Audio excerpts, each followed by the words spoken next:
네, 바로 수업을 시작하도록 하겠습니다.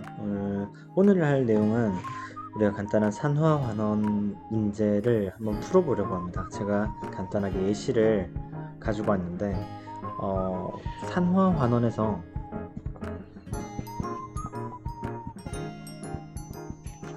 주로 나타나는 게 이제 금속을 가지고 우리가 산화수를 이용해서 금속이 어떻게 산화가 되었고 어떻게 환원이 되었는가를 이제 보기 쉽게 우리가 알아봤었죠. 그 내용을 이용해 가지고 간단한 요즘 주로 많이 나오는 문제들을 제가 하나 가지고 왔습니다. 자, 간단한 예시를 제가 하나 드릴게요. 비커가 이렇게 두 개가 있고 기존에 네모 A, B, C 금속이 있다고 칩시다. 그리고 A 이온이 이렇게 생겼고 B 이온이 뭐 어떻게 하지? 이렇게 C 이온이 이렇게 생겼다고 생각을 합시다. 알겠죠? 그런 상황에서 이제 A 이온이 두 개, B 이온이 두 개, 그리고 C 이온이 여기 이렇게 두 개, A 이온이 남았다고 치죠. 자, 이런 식으로 금속 C를 산화수가 플러스 3이라고 할까요? 플러스 3? 네, 이거 하나를 지워주죠.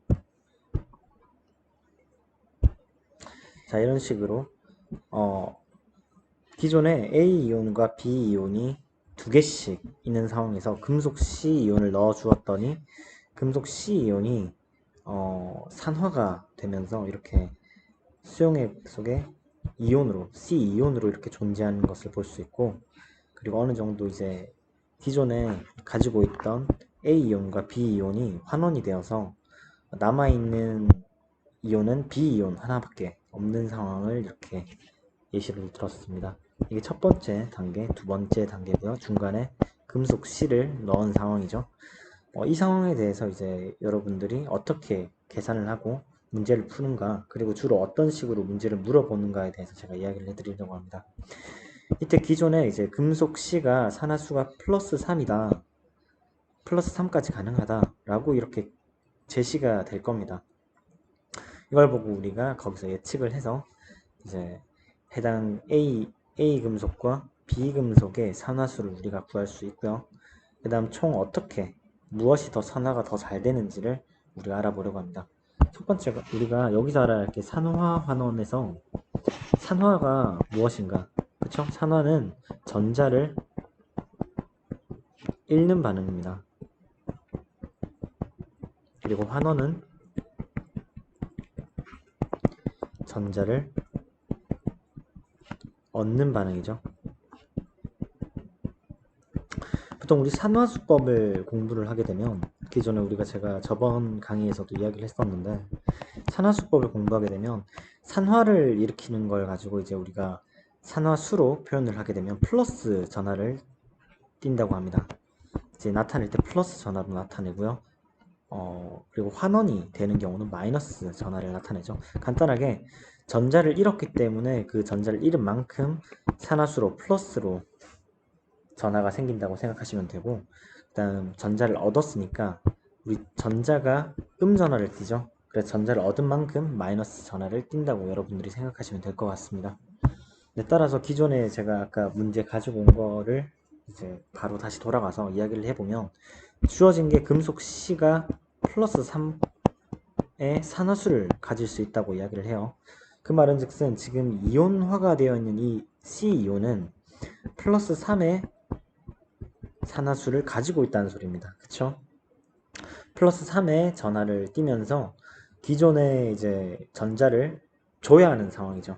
기존에 있는 A와 B 이온이 이온의 상태로 1번 단계에서 있었는데 C 금속이 들어오면서 A와 B 이온의 전자를 제공해 주게 되고, 그 전자를 제공해 준 만큼 금속 C 같은 경우는 이온화가 진행이 된 상황입니다.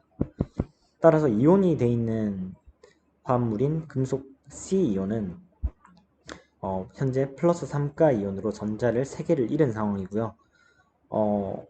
남은 지금 사라진 게 A 이온이 2개가 사라지고 B 이온이 하나가 사라졌어요. 그리고 B 이온 하나가 아직 남아있는 상황입니다. 자, 이걸 봤을 때 각각 전자를 주었기 때문에 얘네가 환원을 해서 금속으로 석출이 되었다는 소리죠. 지금 현재 2번 단계에서 금속으로 석출이 되어 있는 애들은 A 2개와 B 1개를 들 수가 있습니다. 석출이 됐다는 말은 이제 전자를 가져갔다는 소리죠. 전자를 가져가면서 이제 석출이 됐던 건데, 전자를 총 이제 금속 C에서 3개까지, 산화수가 3인 걸로 봤을 때 3개까지 이제 전자를 받아올 수 있었다는 말인데, A 금속 이제 석출이 되면서 2개의 전자를 가져갔겠고, B 같은 경우는 1개의 전자를 가져갔을 겁니다. 따라서 사실은 이거를 보고 우리가 알 수 있는 게 A와 B의 산화수는 각각 마이너스 1이라는 거를 우리가 현재 알 수가 있죠. 전자를 가져갔으니까. 그리고 얘 같은 경우는 기존에 플러스 1가로 현재 이 상황에서는 1번 단계에서는 플러스 1의 산화수를 가지고 있는 상황이었을 겁니다. A와 B 둘 다. 따라서 전자를 3개를 금속 C로부터 받았기 때문에 그 C를 받은 만큼 전자를 얻고 석출이 된 거겠죠. 자, 이거를 보고 우리가 알 수 있는 거는 첫 번째, 금속 A 같은 경우는 산화수를 플러스 1가를 가질 수 있다는 겁니다. 그리고 비금속 같은 경우도 마찬가지로 플러스 1 가지고 있는데, 여기서 중요한 게 있습니다. 산화가 그러니까 전자를 더 많이 받을수록 환원이 잘 된다는 거죠. A와 B를 비교했을 때 더 환원이 잘 되는 게 누굴까요? 환원이 더 잘 되는 게 누굴까요? 그쵸? 지금 현재 1번에서 금속 A 이온이 2개가 있고 금속 B 이온이 2개가 있었습니다. 하지만 C가 첨가되면서 두 번째 과정에서 금속 A 이온이 1개, 그리고 금속 C 이온이 1개가 남는 현상이 나타났죠. 결국 환원이 잘 된다는 소리는 전자를 그만큼 잘 얻어간다는 거고, 첫 번째 단계에 있었던 A와 B 이온이, 금속 A 이온과 금속 B 이온이 서로 경쟁을 해서 먼저 환원된 애들이 이제 금속 B가 되게 되는 거죠. 결국 환원이 더 잘 일어나는 거는 A에 비해서 B가, 금속 A 이온에 비해서 금속 B 이온이 환원이 더 잘 일어나는 걸 알 수 있습니다. 환원이 잘 일어난다는 말은 그만큼 산화가 되지 않는다는 소리죠. 즉, 산화가 더 잘 일어나는 거라고, 둘 중에 누가 더 산화가 더 잘 되느냐라고 물어봤을 때는 금속 A 이온이 금속 B 이온보다 더 산화가 더 잘 된다라고 여러분들이 생각하시면 될 것 같습니다. 그리고 만약에 여기서 이제 추가적으로 더 물어볼 수 있는 문제가 하나 더 있어요. 요즘 뭐 수능이라던가 다른 모의고사 문제들, 그런 화원 내용들을 보면 이 상황에서 이제 만약에 C 금속이 A와 B, 금속 B 이온이 있는 용액, 그리고 금속 A 이온이 있는 용액에 C가 각각 C 같은 경우는 금속이 석출되어 있는 상태입니다. 이 상황에서 C 금속이 각각 금속 B 이온과 금속 A 이온이 있는 수용액 속에 들어갔을 때 이제 얼마나 석출되는 양을 구하라 라는 문제가 되게 많이 나와요. 예를 들면 금속 B 이온이 얼마나 석출될 것인가, 혹은 금속 A 이온이 얼마나 석출될 것인가에 대해서 묻는 문제가 되게 많은데, 금속 C 같은 경우 제가 아까 산화수를 플러스 3이라고 했었죠. 그리고 금속 B 이온 같은 경우 플러스 1, 그리고 A 같은 경우는 플러스 1이라고 했습니다. 결국에는 산화수가 이렇게 정확하게 표시가 되어 있는 상황에서는 금속 C가 들어가게 되면 금속 B 이온 같은 경우는 금속 C 이온에 비해서 환원이 더 잘 되죠. 더 전자를 더 잘 가져가려고 할 겁니다. 따라서 금속 C가 들어가는 순간 금속 B 이온 같은 경우는 금속 C로부터 전자를 얻어서 B 금속이 석출이 되는 현상이 나타나겠죠. 하지만 플러스 1가의 산화수를 가지고 있기 때문에 금속 C로부터 한 개의 전자를 받게 될 것이고, 기존에 있었던 금속 B 이온이 금속 C를 넣은 양에 비해서 아마 3배가 더 많이 석출이 될 겁니다. 예를 들어서 C 금속을 1몰을 넣었다고 치죠. 그럼 금속 B 이온이 석출되는 양은 아무래도 3몰이 될 겁니다. 마찬가지로 금속 A 이온 같은 경우는 금속 A 이온과 마찬가지로 금속 B 이온과 마찬가지로 금속 A 이온도 산화수가 플러스 1인 걸 우리가 확인할 수 있었고요.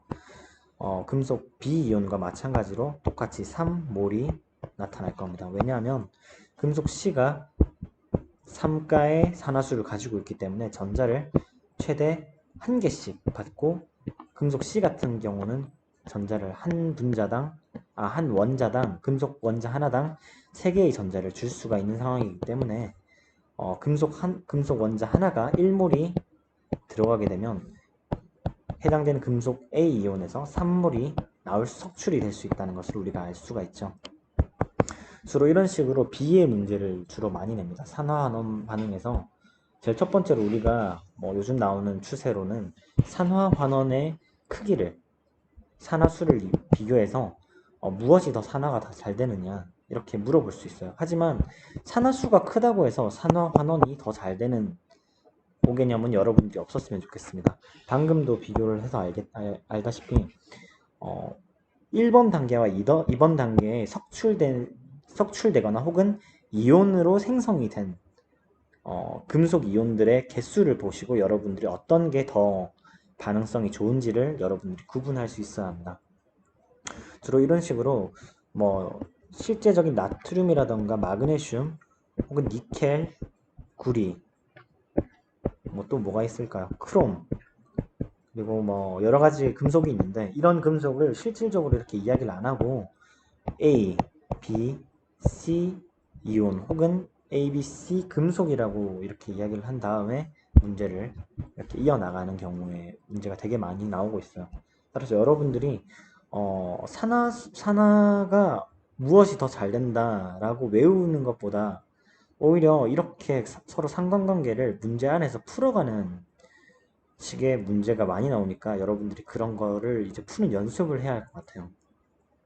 일단 이번 시험에도 제가 비슷한 유형의 문제를 냈으니까 여러분들이 기존에 제가 지금 설명하는 내용들을 한번 쭉 훑어보시고 나가주셨으면 좋겠습니다.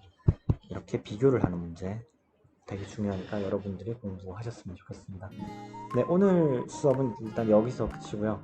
제가 기존에 산염기의 중화반응 파트에서부터 시작해서 산화환원 그리고 산화수법까지 이렇게 진도를 나갔습니다. 산화수법 내용 같은 경우는 김은주 선생님이랑 같이 이제 문제를 풀게 하는 내용이 있으니까 그 부분도 참고해 주시고요. 기존의 열 출입 같은 경우는 우리 교과서 내에는 있지만 이거 같은 경우는 이번 우리 기말고사에는 내지 않도록 하겠습니다.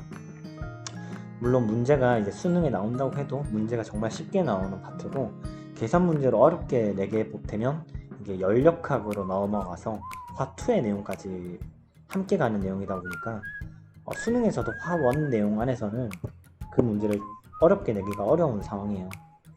그래서 여러분들이 이제 정확하게 개념을 짚고 넘어가야 할 부분들은 이제 저와 함께는 산화수법까지니까 끝까지 여러분들이 공부 열심히 하시고 시험을 칠 수 있었으면 좋겠습니다. 네, 오늘 수업은 여기서 마치겠습니다. 수고하셨습니다.